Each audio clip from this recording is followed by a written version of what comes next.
阿丑哥，你又喜欢我，又喜欢阿诺，那你到底是先娶她还是先娶我？我当然先娶你了。阿诺太厉害了，我要是先娶了他，肯定会像钱老龟那样，说不定他就不让我娶你了。我要是先娶了你呢，你肯定会让我娶他。我说的对不对啊？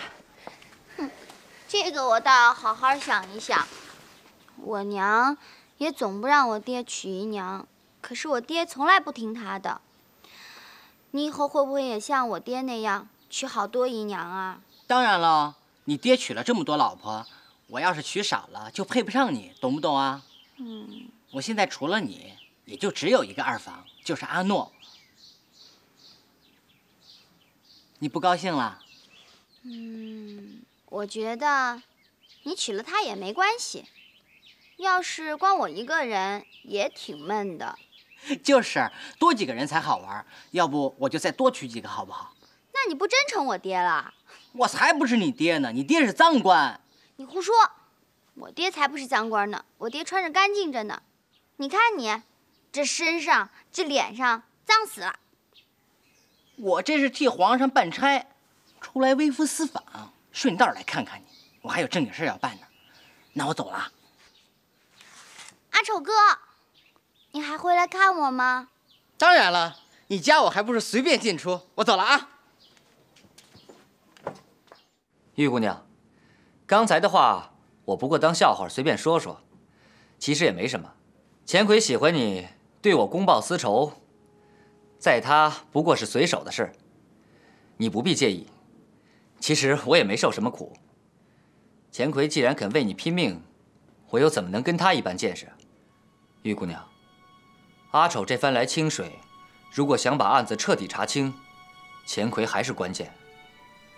如果他还像以往一样对我有成见，有些事恐怕还要烦劳姑娘你啊。陈大人，钱奎生我的气，恐怕我也说不上话了。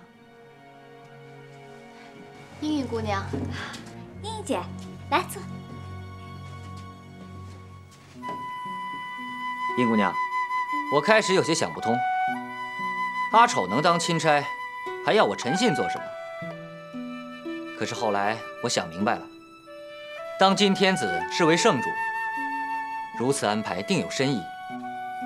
我想，皇上是想让阿丑当幌子，由我暗中主事。殷姑娘，我说的对吗？陈公子，我一路上跟阿丑说了好多话，他也都答应了。可是，一到了清水，我就再也管不住他了。好歹现在阿丑也是钦差大人了，打又打不得，骂又不听，你说我现在该怎么办呢？阿丑好像回来了，我去看看他。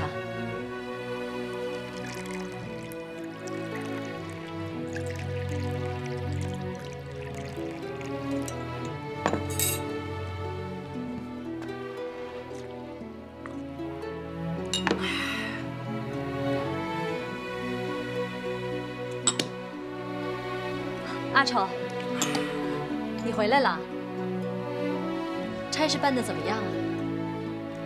姐，用得着问我吗？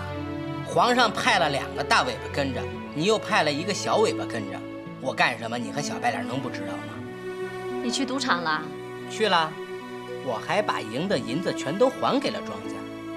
我告诉他们，让郑天寿少跟老子来这一套，老子不是贪官。姐，查案子哪能像小白脸这样查呀？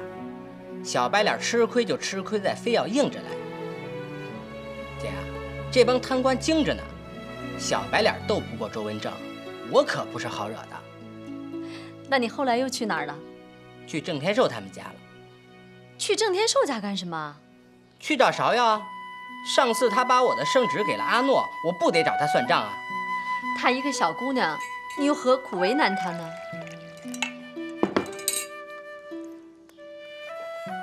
我说什么你都信啊？我逗你玩的。芍药喜欢我，我也喜欢芍药。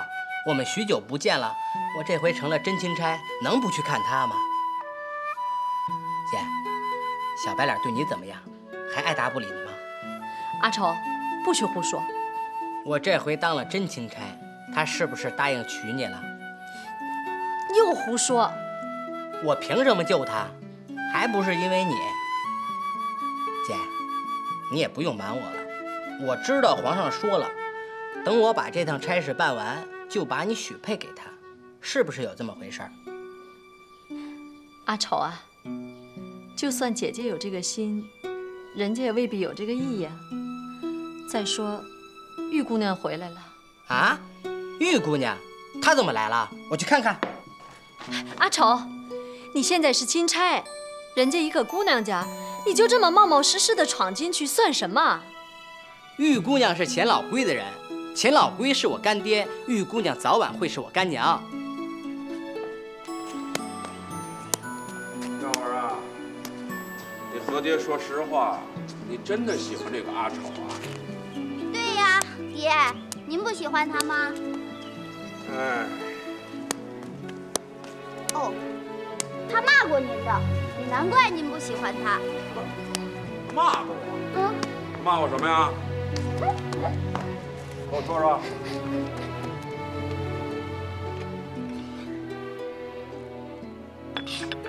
爹，他说您是脏官儿。爹，我说您穿的衣服干净着呢，阿丑才是脏兮兮的。我看他是因为没有衣服穿，问咱们家借几件衣服吧。耀儿啊，这小子胃口大得很，要的可不是几件衣服啊。他还要什么？他想要你呀。我已经答应给他做正房了。爹，您不答应吗？什么？你答应给他做正房？难道他还要娶2房3房不成啊？3房他没说，不过他说要娶阿诺做2房的。这个小兔崽子！爹，您生气了？我本来也不想答应他的，可是他说您都娶了那么多老婆，如果他不娶那么多，就配不上我。他放屁！你不要再听他胡说八道了。这小子，我一看就不是什么好东西。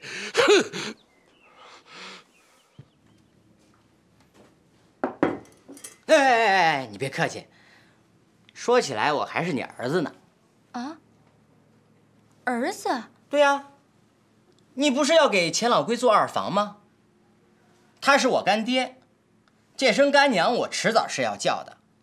你现在就是叫我一声儿子，也没什么大不了的呀。玉姐姐，不对，玉姑娘，干娘，怎么着叫着都别扭？你想让我叫你什么吧？反正钱老龟还没娶你，我就叫你玉姐姐吧。玉姐姐，我问你，你是看上钱老龟了呢，还是看上小白脸了？我不知道。你不知道？你喜欢谁你都不知道？你也太笨了吧！比方说我吧，我就喜欢芍药，我也答应了娶她。我还知道我喜欢阿诺，准备娶她做2房。你连你自己喜欢谁你都不知道。大人，你有何吩咐？有何吩咐？本官要你不准喜欢小白脸，只许喜欢钱老龟，明白吗？为什么？我就给你实说了吧。皇上已经点了头了，只要我办好这趟差，他就答应把姓陈的小白脸许配给我姐。你要是喜欢小白脸，就一定会伤我姐的心，所以呢，你就不能喜欢小白脸。要喜欢就喜欢钱老龟。你要是不喜欢钱老龟了，钱老龟就会恨小白脸。钱老龟要是恨小白脸了呢，钱老龟就不会帮我办这个案子。钱老龟要是不帮我办这个案子，我就交不了差，对咱们谁都不好。这趟差能不能办成，那就得看钱老龟帮不帮忙了。大人，这是你的吩咐。对呀，我可不是逗着你玩啊。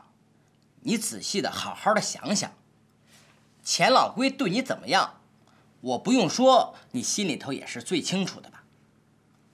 钱老贵有什么不好？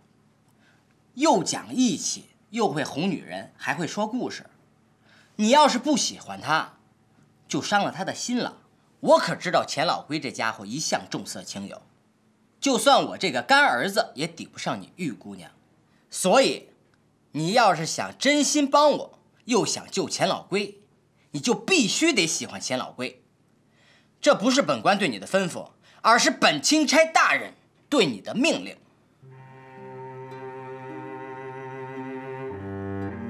阿丑来找芍药，不过是其他年幼无知，或者根本上想跟我难堪，把芍药就这样给了阿丑，我这心里实在是不甘呐。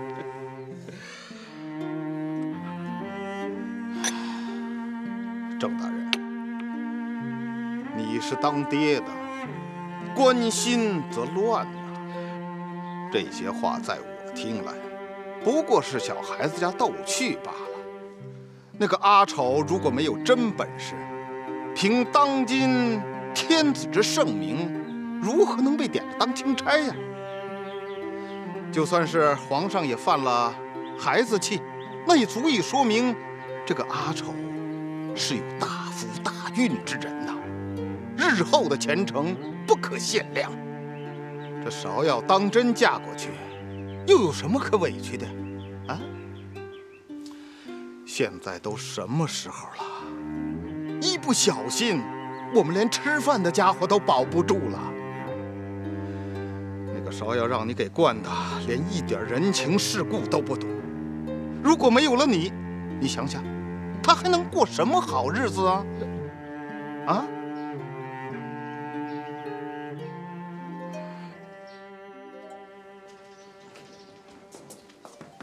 小白脸儿，查访去啊！阿丑大人，请坐。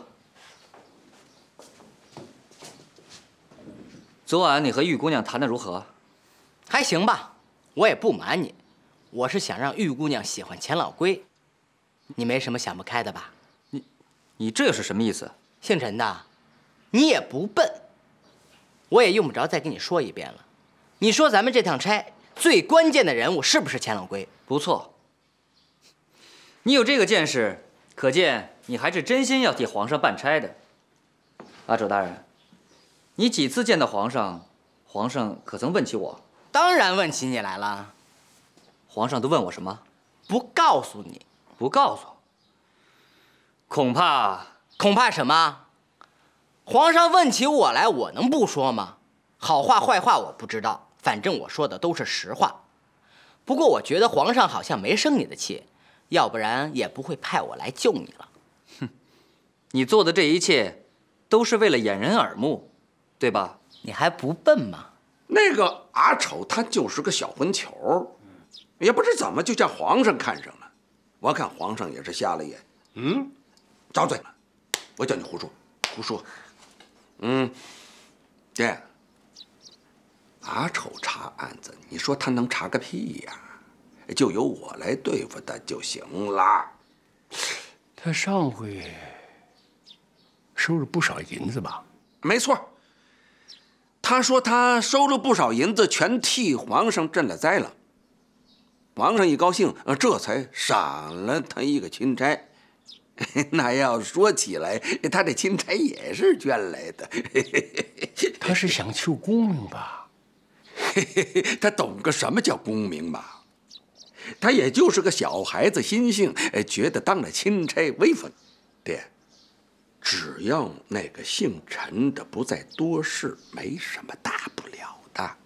哎，你不说那阿丑和那姓陈的也有仇吗？当然有仇啊！他们俩早就结了梁子了。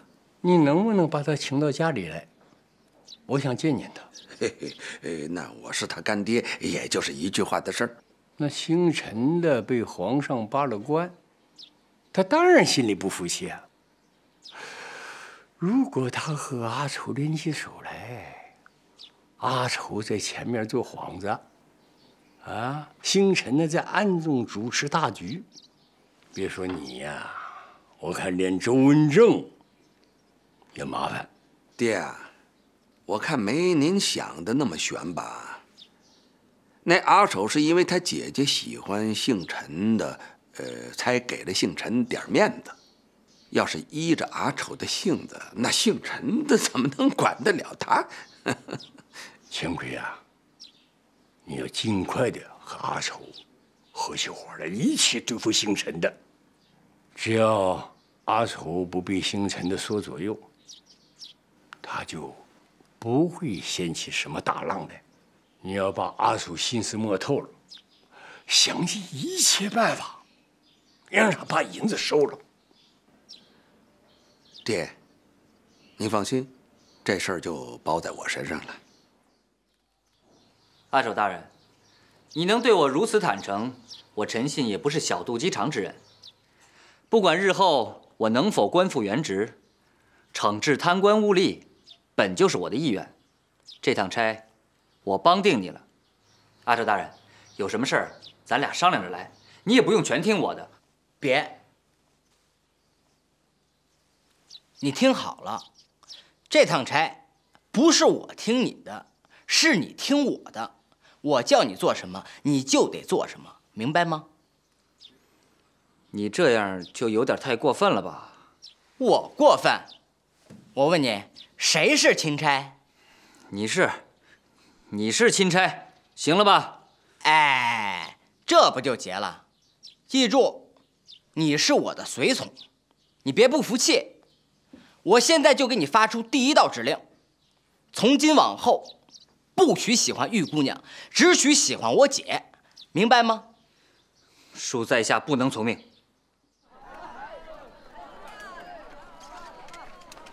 哎呦呦，我的钱老爷，您怎么才来呀？啊，您快坐，您快坐。我这正说着呢，这阿丑大人在这儿，玉姑娘也在这儿，您怎么就不露面了呢？红三儿，啊，去楼上跟阿丑大人说，就说我有话要对他说。那阿丑大人如今可是钦差呀，啊，您虽然是县太爷，那是不是应该去拜见他老人家？我是阿丑他干爹，我都来到楼下了，他都不能出来迎我一下啊！跟他说他干爹来了。啊，对了，阿丑大人交代过了，说您的话我一准得听。娟儿，上茶。钱老爷，玉姑娘在这儿呢，要不要？你多什么嘴呀？是，我明白了。回来。哎，明白什么了？外人，我什么都没明白。你少废话，红三儿。楼上跟阿丑说，我楼下等着他呢。是。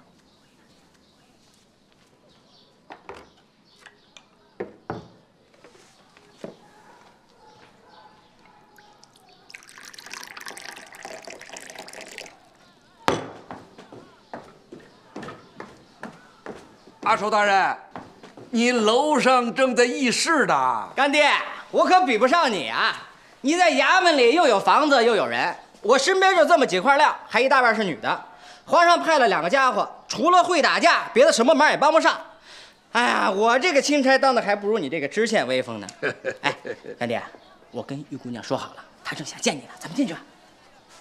阿丑大人，我今儿来是想请你出去喝酒的，并没有想见玉姑娘啊。干爹，你怎么改脾气了？真的不见玉姑娘？我有些话这个地方不能跟你说，咱找个酒楼，慢慢的聊。好，好，好，我也正好想喝2盅，咱爷俩什么话不好说呀？红三儿，你给我看好了玉姑娘，小白脸要敢动她，你给我大嘴巴抽她。是。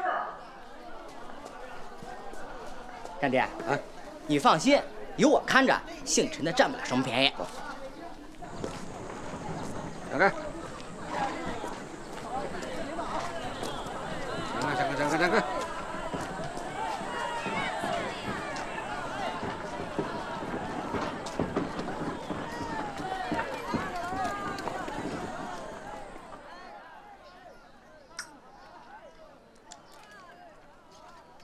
玉姑娘现在有你护着，我就把心放下了。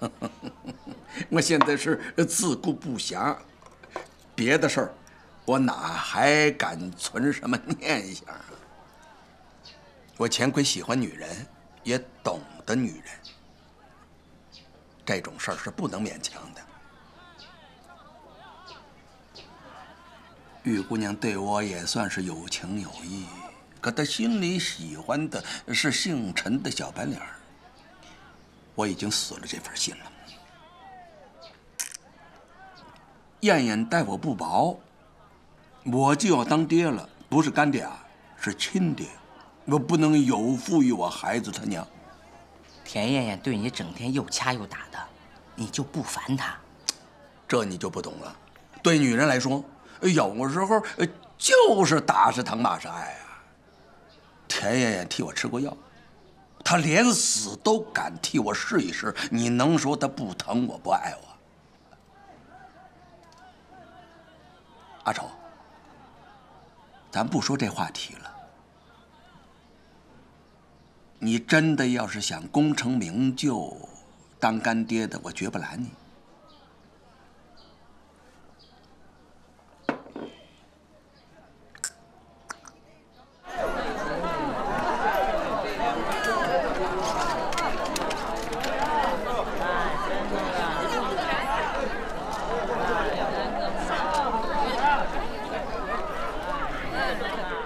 干爹，要我说，你就干脆把田燕燕休了算了。田燕燕她爹是把你往火坑里推呢。我爹他怎么把我往火坑里推了？你笨呐！你在清水县捞的那些银子，都归了谁的腰包了？我听小白脸说，田家娶了你，就是为了给他们家敛银子呢。到头来出了事儿，挨刀的是你。那些银子人家还不是白得了？这么说，你是真要替皇上查这个案子了？对呀，皇上对我这么够意思，我怎么着也得把这趟差事给皇上办成喽。干爹，我最为难的就是你，你不光是我干爹，你还救过我，凭着咱俩的交情，我怎么着也得帮你一把吧。反正这案子你死活是脱不了干系的。不如先帮我一下，把你知道的都告诉我，好不好？等查清了案子，我再在皇上面前替你求个情。我跟小白脸也说好了，让他把玉姑娘给你留着，就算是田家被皇上治了罪，你还能得着玉姑娘。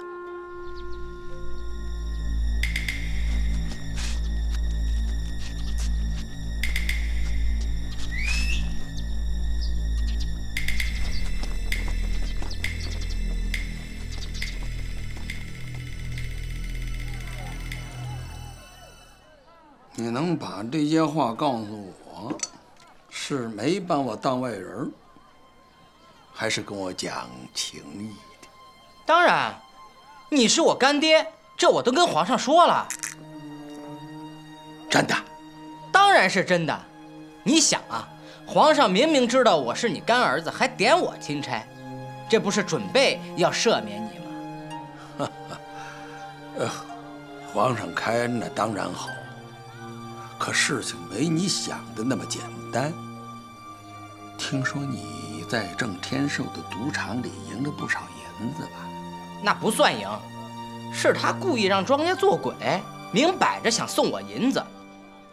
那你收了没有啊？干爹，我这回回来本来是要做一个好官的，你不会让我学坏吧？那你是要做一个好官了？我不能对不起皇上。那你只管把我杀了算了。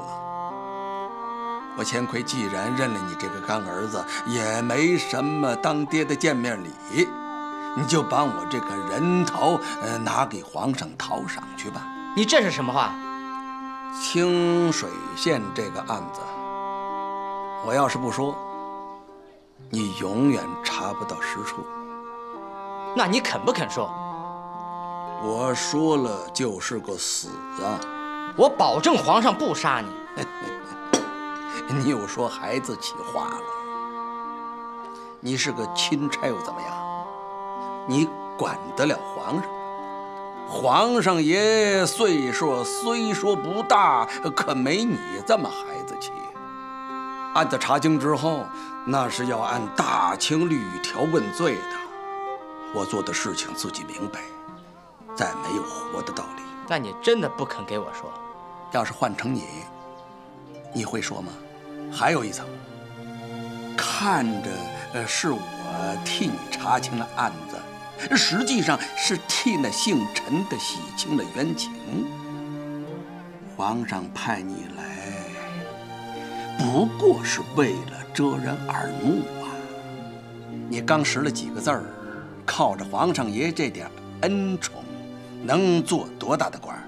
那姓陈的也是皇上爷看中的，又有魏大人保着，日后的前程肯定比你强得多。你想想，要是我帮你查清了这个案子，到时候姓陈的升了官，那玉姑娘一准儿会随他进京做官太太，你多半是要被皇上撇开的。说不准姓陈的再做些手脚，还要治你个假扮钦差的欺君之罪呢。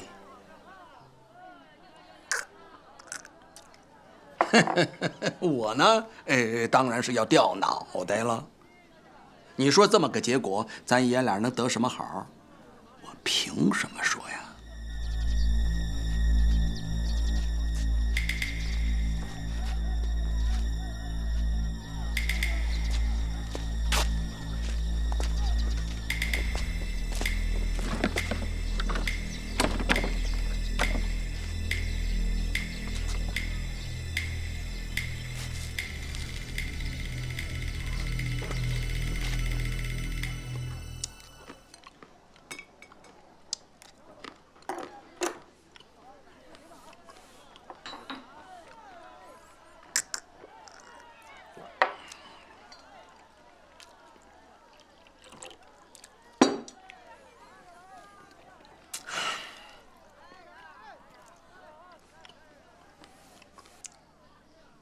不是干爹不帮你，是干爹帮不了你。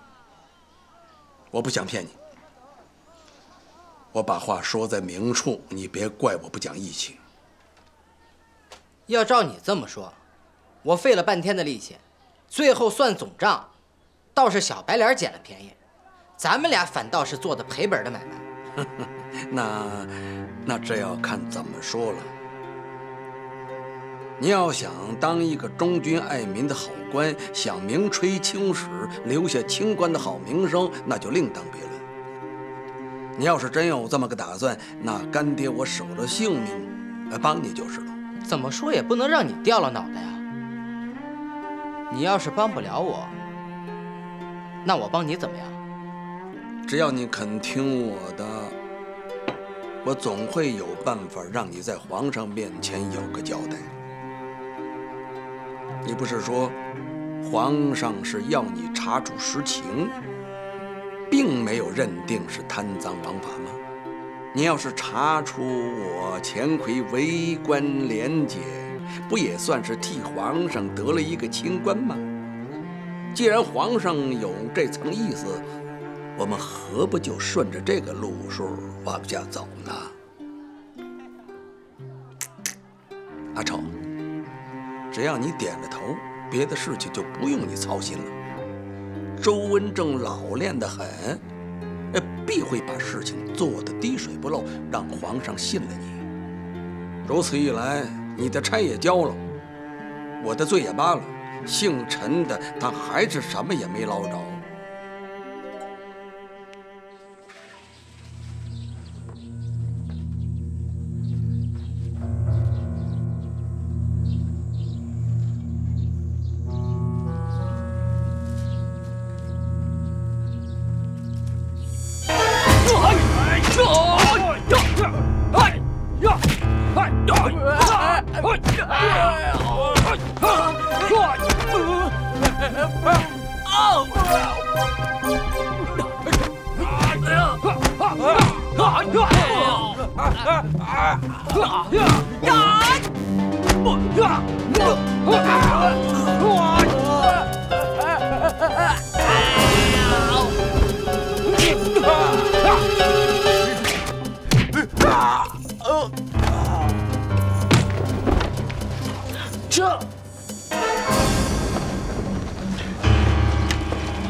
要是这么着，我能得着什么好啊？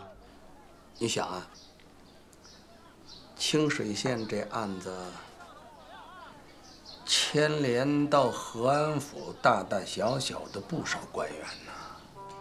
你只要肯帮忙，就算是对他们有了恩义，我可是实话告诉你啊，这帮家伙他全都是贪官，手里都有大把大把的银子，每人出一点，就够你和你姐姐过上几辈子的了。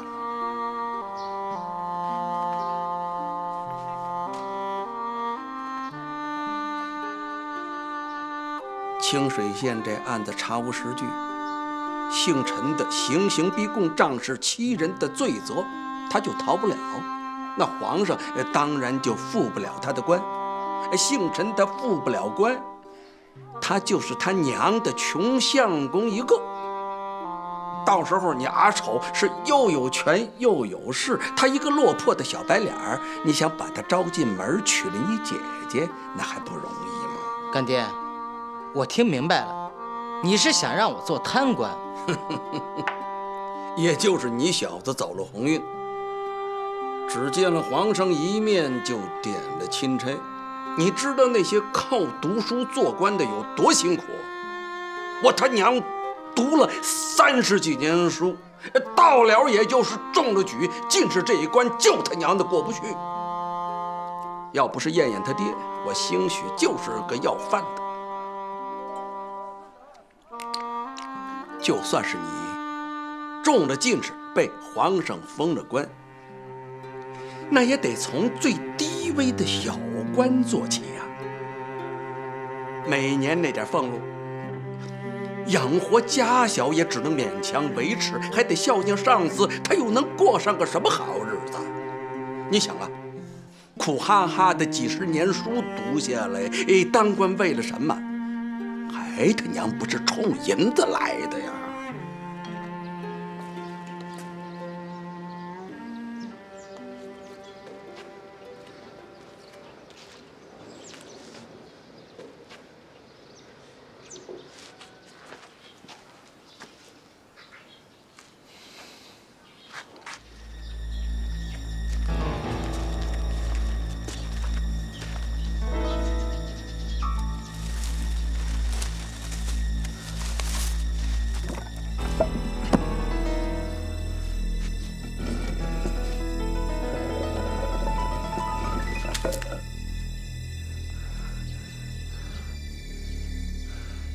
两位兄弟，来帮个忙吧。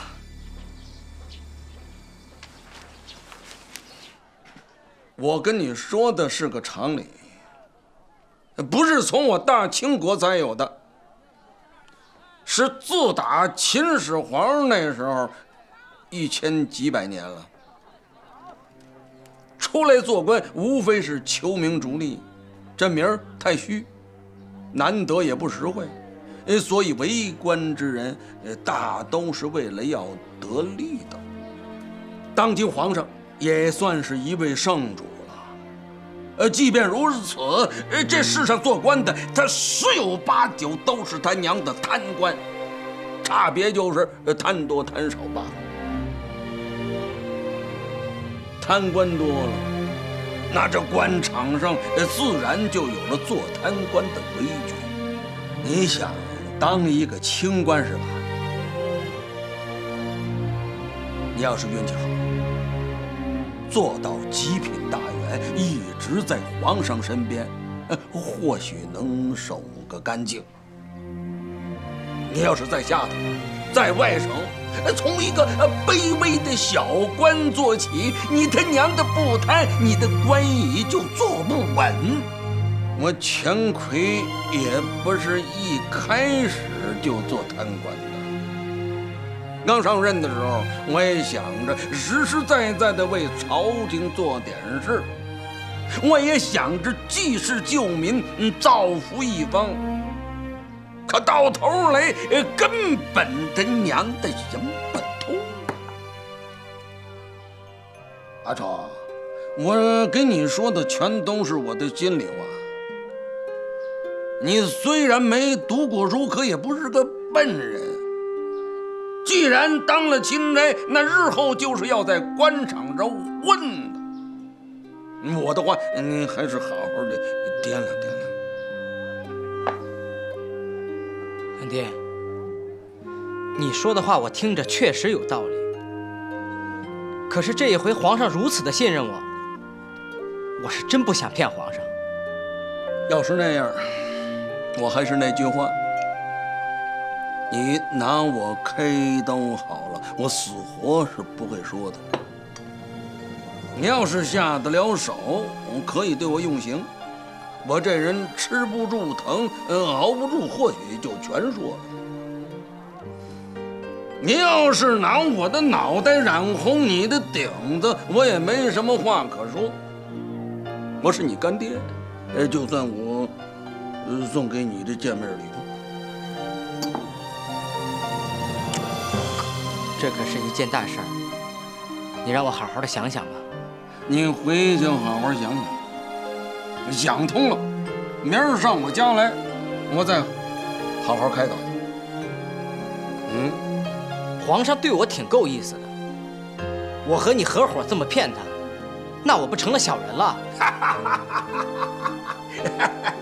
去了一趟京城，跟皇上见了一面，识了几个字儿，也学会这一套伦理纲常了。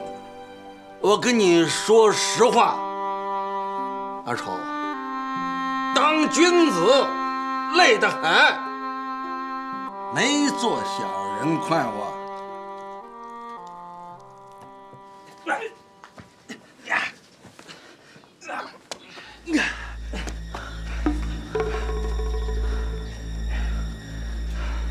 怎么样？是范先生，知道是何人所为吗？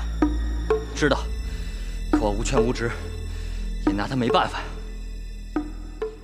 哥，你喝点水。啊，吃点花生。你先回房去行吗？我想一个人待会儿。哦。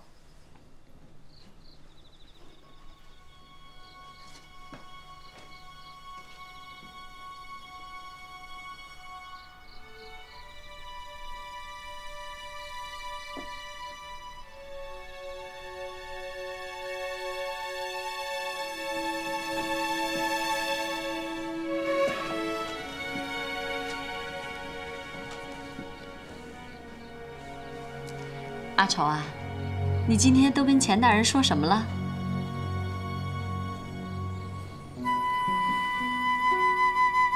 姐，钱老龟劝我做贪官，你说我做不做？阿丑啊，皇上对你恩重如山，这种事儿你别说做，就连想你都不该想。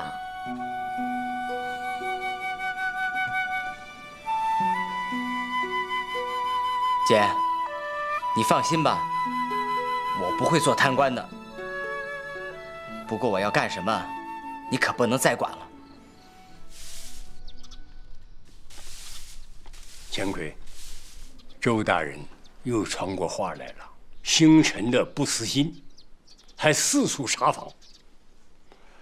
我们尽快的把阿楚拉过来。周大人的宝可全压在您身上啊！钱嘛，三家一起出。钱奎，依你看，阿楚的胃口有多大呀？阿丑他没见过什么大钱，依我看啊，几万两银子总能打发了吧？就给他5万两银子，可有一样，不能让他牵着你的鼻子走。爹，阿丑他心眼再多，那咱也不能他说要多少就给他多少啊。老太爷，哎，阿丑大人他来了，请啊，请。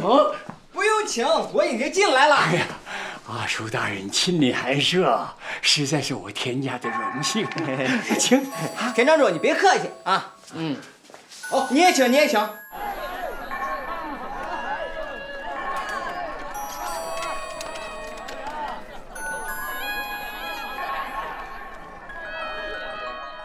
田庄主，你这宅子可真够大的，花了不少钱吧？这所宅子是我祖上留下来的，几经战乱毁了一些房子。这几年呢，我花了一些银子呢，又重新修理一下。那你花了多少银子？别的不算，就说这个院子呢，从我手里头花了10几万两，就是10几万两，10几万两，够我们平头老百姓过几十辈子了。哎呀，你是钦差大人呐，怎么是平头百姓啊？就是，你是钦差大人。对。嗨，我这钦差啊，也不过就是仗着皇上的面子，摆个架子罢了，算起来才是6品，俸禄也没多少银子。大人为皇上办差，图的是功名，不图钱财，不图钱财。哎呀，人生一世，总得享点福，对不对？我要是有钱了，我就好好的置一处大宅子，也让我姐过几天好日子。哎呀，难得有这份孝心呐！这不难呐！啊，我手里头还有些闲钱，大人你可以拿去用啊，拿去用啊！不行，我这个人最怕欠人家钱了。钱大人真是有福气啊，做了你的女婿，你又没儿子，这么多钱花也花不完，你总得有死的时候吧？钱大人可是捡了一个大便宜。阿丑，既然你认我做了干爹，那这套宅子它就应当有你一份儿。你说是不是，爹？是，放肆！哎，你怎么敢让钦差大人做你的干儿子？多嘴多舌呀！你呀，你出去！是。去。哎妈！田庄主，当官是当官，情义是情义。钱大人与我有恩，我们又是结拜过的，这声干爹总还是要叫的。干爹，不敢。干娘快要生孩子了吧？是。依我看，一定会生个儿子。到时候一个干的，一个亲的，你就有2个儿子了。